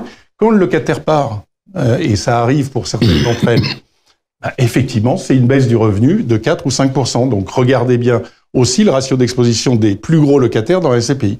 Parce que s'il y a un départ de ces locataires, il y a une volatilité plus grande et c'est en contradiction avec la permanence du revenu que souhaite l'associé. Ça nous ramène à la prime de risque. Hein. Oui. Comme ça, on boucle en fait le sujet initialement. Les gros immeubles les plus qualitatifs avaient des primes de risque relativement faibles et ce sont les immeubles qui ont le plus souffert de la remontée des taux. En gros, il faut revoir tous les indicateurs de risque sur la SCPI. Ok, eh ben super, ça va nous faire du travail. En tout cas, merci à tous les quatre d'avoir enrichi le débat et de nous avoir donné les clés, notamment pour à la fois savoir ce qui se passait chez vous et avec les objectifs de performance en début d'émission, et pour choisir les bonnes SCPI aujourd'hui pour les distributeurs. On continue de suite, c'est Olivier Dagenac pour Solutions Patrimoine. Solutions Patrimoine avec nous, Olivier Dagenac, directeur de l'ingénierie patrimoniale et financière de Viplus. Aujourd'hui, Olivier, je vous propose de parler des critères extra-financiers. Alors, c'est marrant parce qu'avant, on mettait ça sous les termes ISR, ESG, environnement, social et gouvernance. On voit bien que le E a pris de la place, beaucoup de place sur ces sujets-là. L'extra-financier, c'est potentiellement du CO2 en moins, mais assurément, c'est de la réglementation en plus. Bonjour Jean-François. Réglementation en plus, on fait le point réglementaire. Les textes qui comptent en la matière. Alors, les textes qui comptent, le règlement SFDR, la réglementation taxonomie, c'est vraiment ce qui va organiser l'environnement de travail du CGP aujourd'hui. Ok, ça nous a amené des acronymes, SFDR, nouvelles contraintes pour les fonds? Pas de nouvelles contraintes, mais une classification. Ça permet de se repérer dans les fonds quels sont leurs impacts éventuels dans ces critères que vous avez nommés en introduction, donc le E en environnement, le S sur les critères plus sociétaux et de gouvernance avec le G. Ok, ce qui a changé pour les distributeurs, par exemple avant, c'est qu'avant, quand on avait un client, on faisait son profil financier, on regardait son patrimoine pour être en adéquation. Désormais, la réglementation nous impose de regarder son profil extra-financier en posant un certain nombre de questions. Est-ce que, dans ce que vous voyez, ces profils extra-financiers révèlent un conflit de génération du côté des épargnants?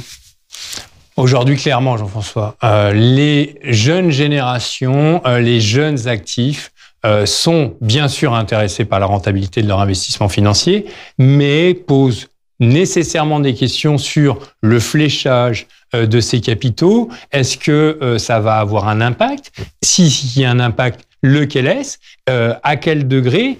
Et à contrario, vont peut-être être réfractaires à des investissements dans les industries fortement carbonées ou peut-être dans l'armement. Ça, c'est les jeunes. Les moins jeunes?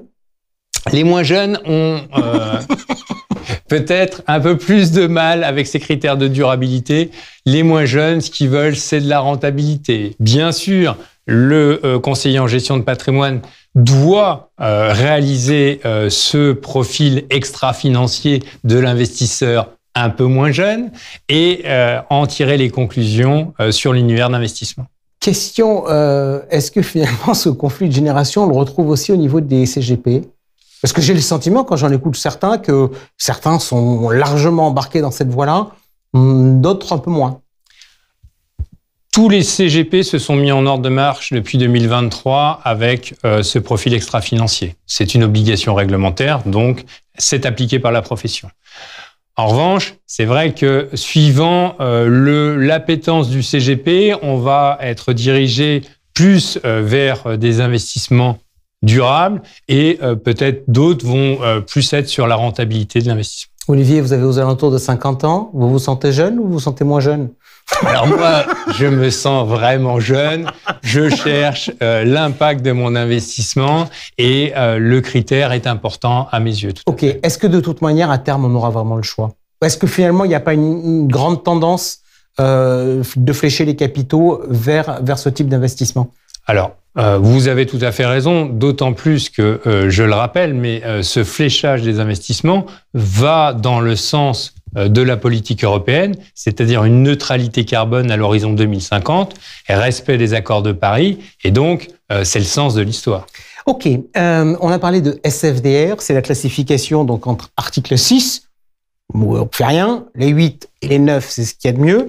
Cette classification, elle est en train d'être remise en cause. L'Europe lance une consultation pour savoir ce qu'il faut en faire. Vous pensez quoi de cette consultation?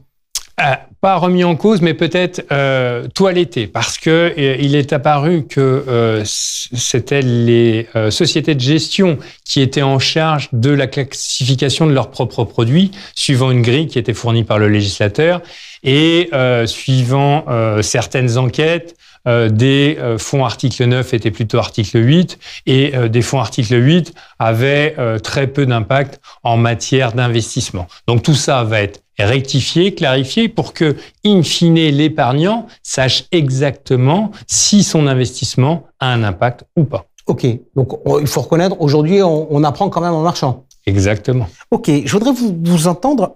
Vous m'avez dit tout à l'heure que vous étiez du côté des jeunes. Moi, je suis du côté des vieux, et j'assume. Donc, je vais vous poser la question suivante. En termes de performance, est-ce que l'ISR, ça rapporte pareil, beaucoup moins, plus, c'est quoi? Alors, les comparaisons sont difficiles, mais si on compare deux indices, un avec les mêmes valeurs et l'autre avec des valeurs ISR, la rentabilité est plutôt sur l'indice ISR. D'autre part, il faut bien comprendre le mécanisme, c'est-à-dire que on va investir sur des sociétés qui misent sur l'avenir, sur la transition énergétique, sur leur impact au niveau environnemental. Donc, ce sont plutôt des sociétés, à notre sens, qui vont développer de la croissance dans les années futures. OK. On avait fait un plateau ici avec plusieurs conseillers en gestion de patrimoine et qui avait évoqué une problématique majeure, pratique, qui consiste à dire c'est bien de demander aux clients ses préférences extra-financières, ce qu'il veut pas, etc. Mais comment on arrive à construire des solutions financières en face, prendre les bons produits, alors qu'on a 150 000 trucs, des labels différents, des Français, des Européens, des Belges, qu'on a SFDR 8, qu'on a SFDR 9, qu'on a des exclusions. Comment on s'en sort quand on est CGP pour résoudre ces problèmes-là? En premier lieu, je pense que ça passe par la formation. Vous le savez, Suravenir est un assureur responsable, engagé. Nous sommes à la pointe sur ces problématiques. Donc, notre mission, c'est d'accompagner nos partenaires CGP. On le fait à travers l'édition d'un guide de la finance durable. On le fait à travers la sélection des unités de compte qui nous sont proposées par nos partenaires asset managers, mais aussi à travers notre site institutionnel où notre partenaire CGP va pouvoir choisir telle unité de compte par rapport à un label, telle autre unité de compte par rapport à un classement SFDR 9 ou un impact taxonomie identifié clairement sur son univers d'investissement, donc pour ce qui est de Vie+, patrimoine Vie+, par exemple. OK, on voit l'adresse d'ailleurs sur laquelle se trouvent les informations. Vous maintenez la stratégie de ne proposer en gamme hors produits structurés que des articles 8 et des articles 9? Nous sommes donc groupe Arkéa, société à mission, Suravenir, assureur responsable. Notre vision sur le long terme est que, à travers cette sélection d'unités de compte, article 8, article 9, nous facilitons, nous sommes dans le sens de l'histoire. D'autre part, nous avons réalisé la classification de notre fonds en euros de Suravenir en article 8 et nous sommes sortis du charbon en 2022 de la politique charbon justement pour nous mettre en adéquation avec notre position. Olivier Dagenac, merci beaucoup. Merci à vous d'avoir participé à cette émission. On se retrouve le mois prochain pour un nouvel et plus encore.